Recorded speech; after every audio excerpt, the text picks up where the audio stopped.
ఓం మహాగణపతే నమః. జూన్ మాసపు ద్వాదశ రాశుల యొక్క రాశి ఫలితాలు ఏ విధంగా ఉన్నాయో చూద్దాము. ముందుగా ఈ మాసంలో ఉన్నటువంటి గ్రహస్థితిని కనుక ఒకసారి మనం గమనించినట్టయితే, ఈ మాసంలో కుజుడు జూన్ 7వ తేదీ వరకు కర్కటక రాశిలోను, శుక్రుడు మేషరాశిలో సంచారము, అదేవిధంగా బుధుడు వచ్చేసి జూన్ 6వ తేదీ వరకు వృషభ రాశిలోను, తర్వాత మిథున రాశిలోను జూన్ 22వ తేదీ వరకు, ఆ తర్వాత కర్కటక రాశిలోకి సంచారం అనేది ఉంటుంది. ఇక రవి వచ్చేసి మనకు జూన్ 14 వరకు వృషభ రాశిలో సంచారము, గురువు మిథున రాశిలో సంచారము, ఇక శని మీనరాశిలోను, రాహు మనకి కుంభరాశిలోను, అదేవిధంగా కేతు వచ్చేసి మనకి సింహరాశిలో సంచారం చేస్తున్నారు. ఇవి ఈ మాసంలో ఉన్నటువంటి గ్రహస్థితి. ఈ గ్రహస్థితిని ఆధారంగా చేసుకొని ద్వాదశ రాశుల వారి యొక్క రాశి ఫలితాలు ఏ విధంగా ఉన్నాయో చూద్దాం. మకర రాశి వారి యొక్క ఫలితాలు జూన్ మాసంలో ఏ విధంగా ఉన్నాయో మనం ఒకసారి గమనించినట్టయితే, ముందుగా ఈ రాశి వారికి ఉన్నటువంటి గ్రహస్థితిని కనుక ఒకసారి మనం చూసినట్టయితే, వీరికి కుజుడు సప్తమ స్థానంలోను అష్టమ స్థానంలోను సంచారం చేస్తున్నాడు. శుక్రుడు 4వ స్థానంలో సంచారం చేస్తున్నాడు. అయితే శుక్రుని యొక్క శుక్రగ్రహం చాలా చక్కటి ఫలితాలు మకర రాశి వారికి ఈ మాసంలో కలగజేస్తుంది. ఇక బుధుడు వచ్చేసి వీరికి 5, 6, 7 స్థానాల్లో సంచారం అనేది ఉంటుంది. బుధుని యొక్క సంచారము మధ్యలో అంటే 2వ వారము 3వ వారం చాలా చక్కటి ఫలితాలు బుధుని యొక్క సంచారం వల్ల కలుగుతున్నాయి. ఇక వీరికి గురువు 6వ స్థానంలోను మకర రాశి వారికి, ఇక శని 3వ స్థానంలోను చాలా చక్కటి ఫలితాలు కలగజేస్తున్నాడు. మకర రాశి వారికి రాహు 2వ స్థానంలోను, కేతు 8వ స్థానంలోను సంచారము అనేది మకర రాశి వారికి ఉంటుంది. ఇవి స్థూలంగా ఈ మకర రాశి వారికి ఈ మాసంలో ఉన్నటువంటి గ్రహస్థితి. ఈ గ్రహస్థితిని ఆధారంగా చేసుకుని ఈ రాశి వారికి ఉన్నటువంటి రాశి ఫలితాలు అంటే ముందుగా అనుకూలమైనటువంటి ఫలితాలు ఏ విధంగా ఉన్నాయో చూద్దాము. వీరికి శుక్రుడు 4వ స్థానంలో ఉండడం వల్ల చాలా చక్కటి ఫలితాలు మనకి మకర రాశి వారికి ఈ మాసంలో గోచరిస్తున్నాయి. అయితే 4వ స్థానము మకర రాశి వారికి ముఖ్యంగా 5వ అధిపతి అయినటువంటి శుక్రుడు 4వ స్థానంలోను, అదేవిధంగా దశమాధిపతి అయినటువంటి శుక్రుడు 4వ స్థానంలోను సంచారం చేస్తున్నాడు. కాబట్టి వృత్తికి సంబంధించినటువంటి విషయాల్లో అనుకూలత, కంఫర్టబుల్ అనేది మకర రాశి వారికి ఉంటుంది. ఇక చూసినట్టయితే వీరికి స్నేహితులతో సంతోషంగా గడపడము, కుటుంబంతో సంతోషంగా గడపడం లాంటి ఉత్తమమైనటువంటి ఫలితాలు మనకి ఈ మాసంలో చూడవచ్చు. ఇక వాహన సౌఖ్యం ఉంటుంది. ఆధ్యాత్మికతమైనటువంటి కార్యక్రమాల్లో పాల్గొనేటటువంటి అవకాశాలు మనకి మకర రాశి వారికి ఈ మాసంలో కనిపిస్తుంది. తృప్తికరమైనటువంటి భోజనం ఉంటుంది. మంచి వస్త్రధారణ అనేది ఈ మాసంలో మకర రాశి వారికి కనిపిస్తుంది. మానసికంగా సంతోషము పెరగడం లాంటి ఉత్తమమైనటువంటి ఫలితాలు కనిపిస్తున్నాయి. ప్రాపర్టీకి సంబంధించిన విషయాల్లో కానీ, వాహనానికి సంబంధించిన విషయాల్లో కానీ అనుకూలంగా ఉంది. వాహన సౌఖ్యము అనేది మీకు కనిపిస్తుంది.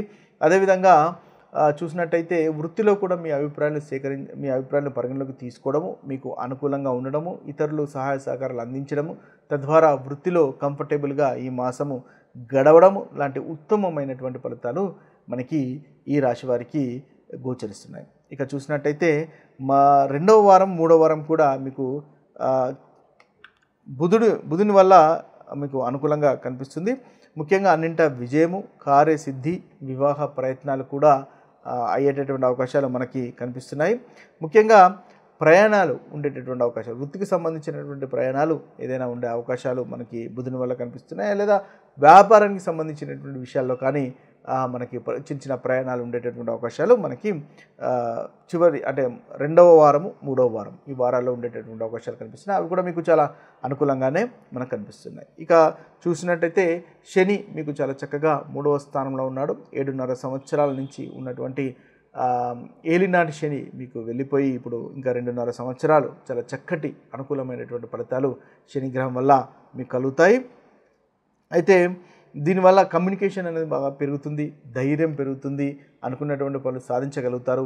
సోదరిమణులతో ఆనందంగా సంతోషంగా గడిపేటటువంటి అవకాశాలు కూడా మనకు కనిపిస్తున్నాయి.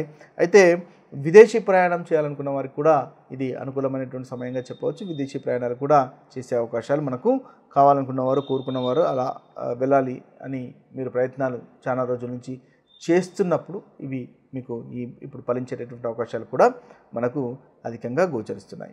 ఇవి స్థూలంగా మనకి మకర రాశి వారికి ఈ జూన్ మాసంలో ఉన్నటువంటి అనుకూలమైనటువంటి ఫలితాలు. ఇక ఏ ఏ విషయాల్లో జాగ్రత్తలు తీసుకోవాలో అనేది కనుక మనం ఒకసారి చూసినట్టయితే, కుజుడు సప్తమ స్థానంలో సంచారం చేస్తున్నాడు. అదేవిధంగా కాబట్టి కాస్త భార్యతో మనస్పర్ధలు ఉండే అవకాశాలు మనకు మొదటి భాగంలో కనిపిస్తున్నాయి. కుటుంబానికి లేదా దూరంగా ఉండేటటువంటి అవకాశాలు మనకు కనిపిస్తున్నాయి. సేవింగ్స్ ఖర్చులు అయ్యేటటువంటి అవకాశాలు, కడుపుకు సంబంధించినటువంటి ఇబ్బందులు ఉండే అవకాశాలు మనకి మకర రాశి వారికి మొదటి వారంలో కనిపిస్తున్నాయి. ఇక వాటిని అవాయిడ్ చేసే ప్రయత్నం చేయండి, తద్వారా మంచి ఫలితాలు మీరు పొందగలుగుతారు. మద్యం అధికంగా సేవిస్తున్నట్టయితే ఈ మాసంలో చివరి వారంలో మద్యాన్ని కాస్త తగ్గించుకోవడం అనేది మీకు చెప్పదగినటువంటి సూచన. రవి కూడా మీకు అనుకూలంగా లేడు కాబట్టి ముఖ్యంగా ఈ మకర రాశి వారికి అష్టమాధిపతి అయినటువంటి రవి అనుకూలంగా లేడు. చతుర్థ పంచమ స్థానంలో సంచారం చేస్తున్నాడు కాబట్టి మానసికంగా కాస్త సంతోషంగా లేకపోవడము, అదేవిధంగా ధన నష్టం ఉండేటటువంటి అవకాశాలు కనిపిస్తున్నాయి. నిద్ర సరిగ్గా లేకపోవడం లాంటి ప్రతికూలమైనటువంటి ఫలితాలు మనకు మకర రాశి వారికి కనిపిస్తున్నాయి. కాబట్టి యోగా, ధ్యానము, మెడిటేషన్ కనీసము ఒక రోజు ఒక 30 నిమిషాలు యోగా, ధ్యానము చేసుకునేటటువంటి ప్రయత్నం చేయండి. తద్వారా చక్కటి నిద్ర కలిగేటటువంటి అవకాశం, అదేవిధంగా ఆరోగ్య విషయంలో కూడా అనుకూలంగా ఉండేటటువంటి అవకాశాలు మకర రాశి వారికి కనిపిస్తాయి. ఇక నిద్ర అనేది ముఖ్యంగా జాగ్రత్తగా చూసుకోండి. ఈ రవిగ్రహం వల్ల బ్యాడ్ డ్రీమ్స్, కళలు వచ్చేటటువంటి అవకాశాలు ఉన్నాయి. అష్టమంలో సంచారము కాబట్టి అలా వచ్చే అవకాశాలు మనకు కనిపిస్తున్నాయి. భార్య యొక్క ఆరోగ్యం కూడా కాస్త ఇబ్బంది పెట్టేటటువంటి అవకాశాలు కనిపిస్తున్నాయి. కాబట్టి ఈ విషయాల్లో కాస్త మకర రాశి వారు జాగ్రత్త పడినట్టయితే అనుకూలంగా ఉంటుంది. స్థిరమైనటువంటి ఆలోచనలు లేకపోవడం వల్ల కూడా ఇబ్బంది పడేటటువంటి అవకాశాలు కనిపిస్తున్నాయి. అష్టమంలో ముఖ్యంగా మీకు కుజ, కేతు 2 గ్రహాల యొక్క కలయిక ఉంటుంది కాబట్టి దానికి సంబంధించిన విషయాలు అంటే ఖర్చులు ఉండేటటువంటి అవకాశాలు ఉన్నాయి. అయితే ఏదైనా డీప్ రీసెర్చ్కి సంబంధించినటువంటి విషయాల్లో కనుక మీరు చేయాలనుకుంటే చేయవచ్చు. దానివల్ల చక్కటి ఫలితాలు ఉంటాయి. ఏదైనా ఒక సబ్జెక్టు, మీకు నచ్చినటువంటి సబ్జెక్టులో రీసెర్చ్ అనేది చేసుకోవడానికి మీకు అనుకూలంగా ఉండే అవకాశాలు మనకు మకర రాశి వారికి గోచరిస్తున్నాయి. ఇవి స్థూలంగా ఈ రాశి వారికి ఉన్నటువంటి రాశి ఫలితాలు. అయితే ప్రతికూలమైనటువంటి ఫలితాలు తొలగిపోయి అనుకూలమైనటువంటి ఫలితాలు కలగడానికి ముఖ్యంగా మీరు సుబ్రహ్మణ్య స్వామిని పూజించండి. తద్వారా ఏదైతే ఈ మాసంలో ప్రతికూలమైనటువంటి ఫలితాలు ఉన్నాయో అవి తొలగిపోయి అనుకూలమైనటువంటి ఫలితాలు కలుగుతాయి. ఇవి ఈ జూన్ మాసంలో ఉన్నటువంటి ద్వాదశ రాశి ఫలితాలు. అయితే ముందుగా మనం గుర్తుపెట్టుకోవాల్సింది ఏంటంటే, మన యొక్క జన్మ జాతకంలో కనుక చక్కటి గ్రహస్థితి, చక్కటి దశ అంతర్దశలు కనుక నడుస్తున్నట్టయితే మీకు అంతగా ప్రతికూలమైనటువంటి ఫలితాలు అనుభవంలోకి రావు. ఒకవేళ మీకు జన్మ జాతకంలో కూడా అంతగా అనుకూలమైనటువంటి దశ అంతర్దశలు నడుస్తలేవు, అదేవిధంగా గోచారంలో కూడా ఇబ్బందిగా ఉన్నప్పుడు తప్పకుండా మనకు ఏదైతే ప్రతికూలమైనటువంటి ఫలితాలు ఉన్నాయో ఆ ప్రతికూలమైనటువంటి ఫలితాలు అనుభవంలోకి వచ్చే అవకాశాలు అధికంగా ఉంటాయని గుర్తించండి. ఇది స్థూలంగా మనకున్నటువంటి ద్వాదశ రాశుల యొక్క ఫలితాలు.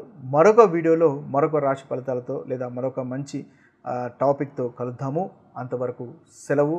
సర్వే జన సుజనో భవంతు, సర్వే సుజన సుఖినో భవంతు. నమస్తే.